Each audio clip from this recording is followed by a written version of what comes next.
Learn about the mind-body connection, you fool.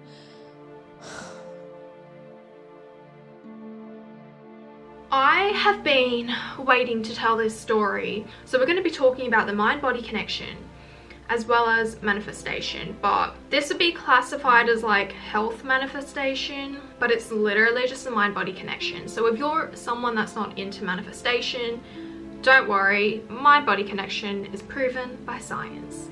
So let's get into it, shall we? This is a story of how I pretty much paralyzed my hand. Like, it had very restricted movement. I did it with my mind, and I also fixed it with my mind, and a similar thing happened to my leg. So if you guys don't know what the mind-body connection is, it's basically like whatever you think, it's going to happen in your body because there is a connection there. So you can think yourself into illness. You can also heal yourself from illness. It's based on the premise that your thoughts create, and that's what manifestation is. Like I said, mind-body connection is not as esoteric as typical manifestation is, because there is like a science to it, and it's that your thoughts can make you ill, it can heal you. Let's start with my hand. In high school, one day I felt a little pain in my pinky finger, and when I was in high school I was very much a hypochondriac, as in any little thing on my body I noticed, I would think it's the end of the world. I would have to go to the doctor. I'd need a diagnosis. I would think there is something wrong. Now, before I continue, I'm a psychology graduate, and in my degree, we have literally learnt that 80% of the symptoms we experience every day, even if they're seemingly really bad, they actually don't mean anything and they're unexplainable. So the little pain I felt in my finger, it was probably nothing at all, but I, for some reason, just really focused on it, and I was like, oh my god, this is so bad. I googled it, and they're like, you have rheumatoid arthritis, first sign of paralysis, and all of these symptoms, you know the drill, we all do it. And then I would feel the pain like kind of spread the more I thought about it, and I woke up the next day, I couldn't move my finger. I bandaged it up, kept thinking about it, and it would get worse and worse, and I would be like, it's going to spread to my other fingers. And then it slowly would.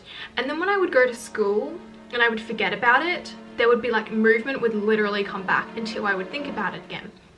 And I went to my doctor immediately, and even she was like, I really don't think it's anything. There is no reason for this. We ran a bunch of tests, nothing, literally nothing came back. She was like, Simone, I don't know the cause. I don't think it's anything serious. I think you're just crazy. And I was like, no. I always had to argue with my doctors. I'm like, nah, there's something wrong here. About a week later, our exam started. I no longer had time to think about my hand. Luckily, it was my left hand. I still had my right to study, and then I was studying all day.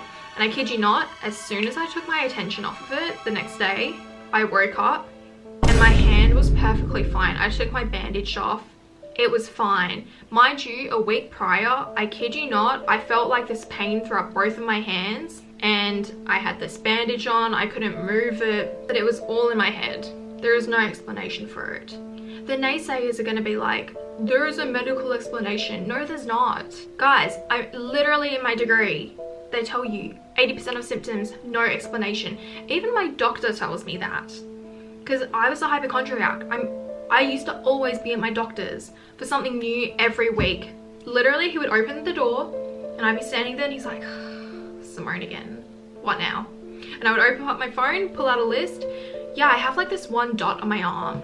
By the way, if you guys are a hypochondriac, maybe you need to speak to a therapist, or maybe you need a therapist in general. If you don't have a therapist, you should get a therapist anyway. And it can be affordable. You know why? Because there's BetterHelp and you can get financial aid. This video is sponsored by BetterHelp. So if you guys are feeling stressed, depressed, you're going through something, definitely get a therapist. I've talked about the benefits of therapy in so many videos. We even have a dedicated one. Go watch that. So BetterHelp offers licensed therapists online in a completely private setting. You can do it over call or video chat at your convenience, or even text them. And there's over 20,000 in their network, so you're bound to find a therapist that works for you and you're compatible with.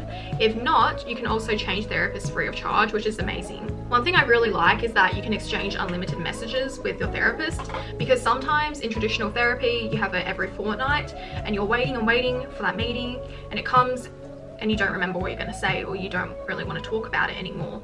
Sometimes you need an in-the-moment conversation, and BetterHelp will offer unlimited messaging between you and your therapist at any time. All you need to do is fill out an online questionnaire, and BetterHelp will match you with your therapist within 48 hours, and then you can get started. So join the 2 million people who are taking charge of their mental health today, and use my link right here for 10% off your first month using BetterHelp.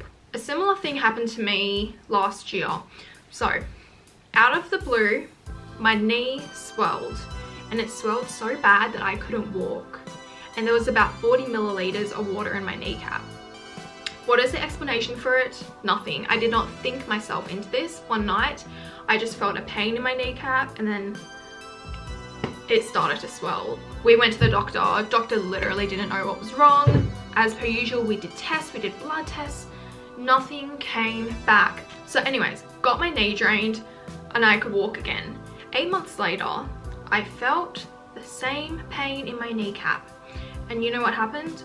I immediately started to think, oh my gosh, my knee is going to swell again.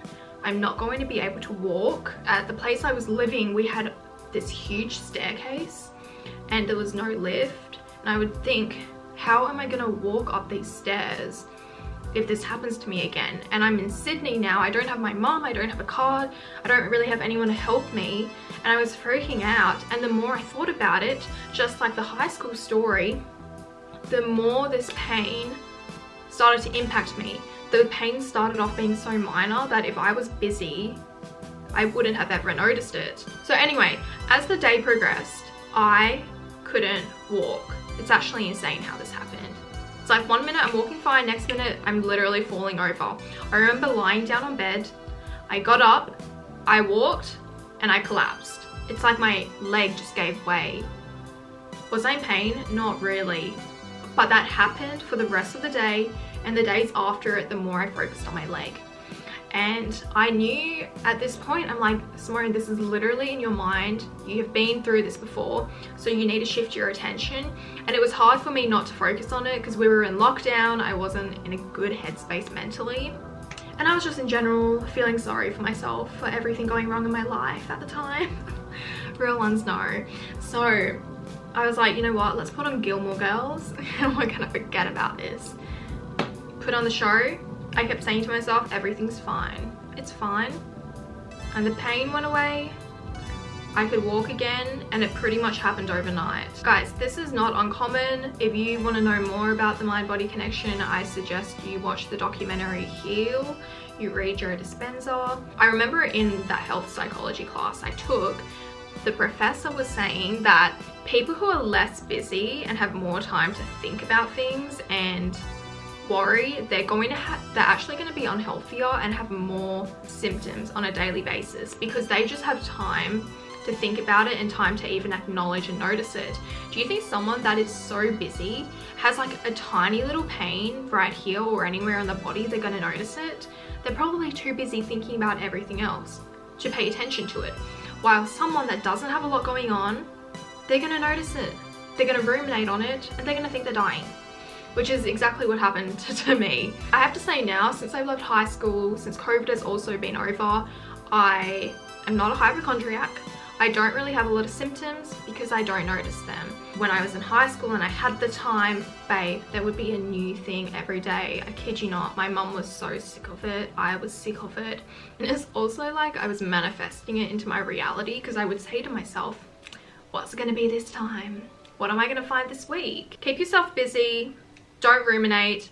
Obviously, I'm not telling you guys if you have a really obvious pain or bad symptom to ignore it and it will go away. No, get it checked out. But I think we all know that we can distinguish between something that is bad and not bad. Like this pain in my finger, it wasn't debilitating until I made it debilitating. I'm not going to get into the whole healing yourself, especially if you have really bad ailments, cancer, etc., because there is a lot more to it, and I have obviously not healed myself from anything bad. But watch the documentary Heal, read Joe Dispenza. People have healed themselves from cancer, conditions they've had all their life. The mind is so powerful, so you really need to be careful about what you're putting into your subconscious and the thoughts you're thinking. Guys, if you can keep thinking you're sick, you're gonna be sick. You think you're healthy, you're gonna be healthy. And it's like in my previous video, I said, if you think you're gonna gain weight with anything you eat, you're going to gain weight. Because you're telling your body that your metabolism will slow down. You can tell yourself, I can eat anything I want and I'm fit. My metabolism is fast. That will be the case. And I'm living proof of it because, well, go watch my other video, I told you that story. If you're a naysayer, well, why are you watching this video? Go take a Panadol. Bye. Anyways, don't forget to shop my merch, slaysociety.co. Your video is coming up. Ich liebe dich. Don't forget to use my BetterHelp code and get yourself some therapy. Love you guys. Also posting on my second channel right now. Milk the whole game twice, gotta get how I live. I've been working on my shit. Gonna work.